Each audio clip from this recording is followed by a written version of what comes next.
Okay okay sir. Okay sir, thank you sir.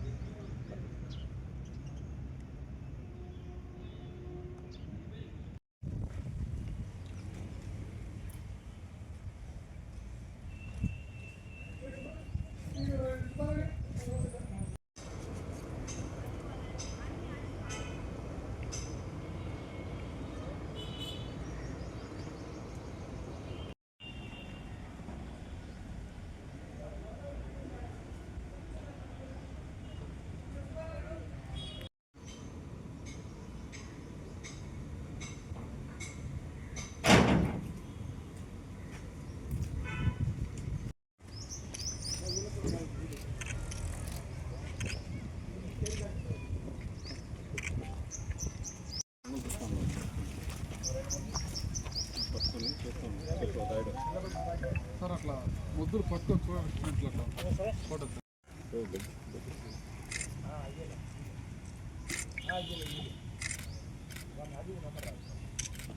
Good morning.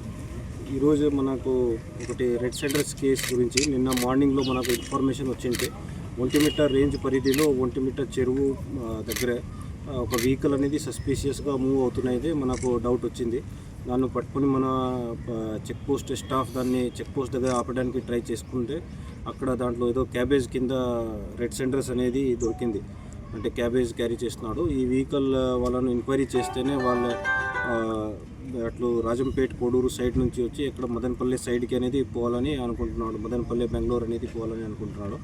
So ఆ విధంగా మనం enquiry చేస్తున్నప్పుడు వాళ్ళ రెండు మొబైల్ ఫోన్స్, ఒక Eicher vehicle, total 84 red sander logs, దానికి వెయిట్ అనేది దాదాపు 2 టన్ 250 కేజీస్ అనేది 2250 కేజీస్ అనేది మార్కెట్ ఎస్టిమేటెడ్ మన ఫారెస్ట్ డిపార్ట్మెంట్ వాల్యూ అనేది 11 లక్షలు ఉంది.